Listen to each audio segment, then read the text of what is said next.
really have to be careful what I say. Hi, how are you? So, does anyone have any questions? Sure. Yeah. Now, you're executive producer? Yes. Okay, so give us a nice sense of the challenges of creating a show that, in a world where there's so many dark superheroes now, you're giving us something hopeful and uplifting. Yeah, I think that, the world can be a really dark place for a lot of people, and I think that everyone's daily lives have a lot of challenges, and life can be hard, and there's something really nice about being able to escape into a sort of a fun and hopeful world. And I think the thing about Superman and Supergirl is sort of the foundation of those characters is hope. And so for us, it's, we do Arrow, we do Darker, but the opportunity of Supergirl is to expand the tone and palette of what these shows and films can be. How do you keep the story faithful to Supergirl, but also reined in on a TV show budget? Because Supergirl can't fight a superpowered villain every week, throwing people through buildings and stuff like that. It's just not feasible. Or can she? Well, part of what we do and what's so great about like Greg Berlanti and Andrew Kreisberg having, and then I work with them also on Flash and Arrow, and you'll notice that the complexity of each of those shows in terms of the CGI and the visual effects expands. Arrow's a really stunt-based show. Flash obviously is more, and part of why we're so excited to be on CBS is the kind of financial support to deliver what the audience has come to expect. I mean, there's so many options people have. And what CGI has done has allowed us. I mean, look, here's a little spoiler alert. Melissa Benoist can actually fly, so that helps us save a lot of money. Good casting. Yeah, it made it a lot easier. It narrowed the pot. But for us, it's all about careful planning and really thinking ahead. Greg and I just produced this film, Pan, and we spent 2 years on the visual effects of creating Neverland. And now with Supergirl, we did it in 2 months. And that's all about sort of knowing what you want. And but our hope is that nobody feels cheated. We have to deliver a cinematic experience on a weekly basis, and we want to. That's what our fans deserve, and that's what we want to show them.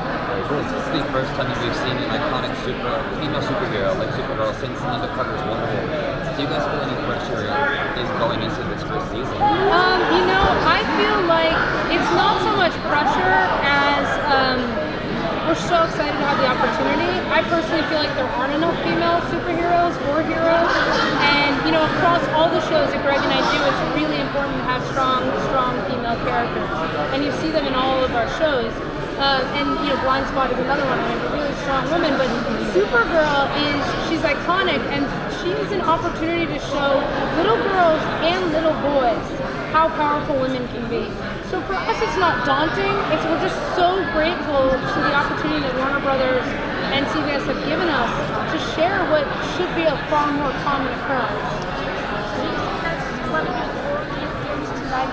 Oh, I'm sorry. I'm sorry. No, it's just that. Do you think it's what will draw the audience to like the show? Is this what a what? What will draw the audience? Oh, I think it is one of the draws of the show, but I think regardless of gender, if you like superheroes, you will like Supergirl, and she just so happens to be a woman. But what's great about that is it actually adds an extra level of complexity. When the idea of first doing this came up, I sort of turned to Greg and I was like, Supergirl, we have to do Supergirl. And he's like, I have to think about how do we do it? And then he called me and he said, I got it. And it's like Ginger Rogers. Ginger Rogers has to do everything Fred Astaire does, but backwards and in heels. And so that's sort of what Supergirl has to do, which makes it's even more fun narratively, because the challenges are so much bigger, unfortunately. I'd love for her to grow up in a world where she doesn't have to do, it's not harder, but for right now it is. And so I think to offer this sort of symbol of hope and possibility and the equal footing I think it's our responsibility, and it's everyone's responsibility to continue to embrace strong female characters. Why Melissa? Why Melissa? I mean, I know why but I'm not Melissa? Melissa Benoist was the first person that auditioned for this part, and I remember when she came in, and I turned to Allie and Greg, and I just said well, this is going to be so easy. And then we saw hundreds and hundreds of very talented, wonderful actresses, but not one of them came close to Melissa. And so we started to say, this is really hard. But Melissa has every color under the sun, and I'm so excited for audience to see everything that she's capable of. I mean, comedy, action, drama, emotion. know, and she is so incredibly likable. It's like if Annie Hall was a superhero, and I think that what's so great about that is, you know, all of us feel a lot more like Annie Hall than Superman, you know, and I think that her sort of self-doubt and coming into her own gives the audience so many ways to connect to her as a person. You know, she's not like Superman. She wasn't born, she didn't grow up like this until she was 13. She had no idea, she didn't have powers. And then she came to this world, which tells teenage girls to suppress their power and to suppress their individuality. And so for us to be able to show this woman, this girl growing into a woman and embracing everything that she's capable of, is it's not just fun, but it's really, I think it's quite important. And Melissa is just like, I cannot say enough of good things about her. We just fell in love with her to the point where on more than one occasion we told people that we're not making it without her. I mean, she is Supergirl. There was no doubt in our mind. Is there anything coming up early on that you can't wait for the fans to see? You want them to everything. tune in? I mean, everything. Like any episode? I think every episode is going to be an expansion of the universe. The pilot, you know, we had to fit a lot in, but what's so great is you get to get so much deeper into these characters.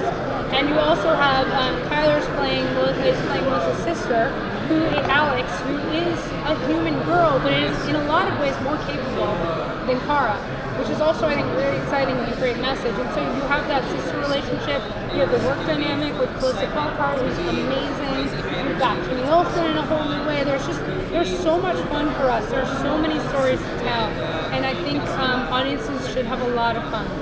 Nice. Great. Well, thank you very much. Thank you.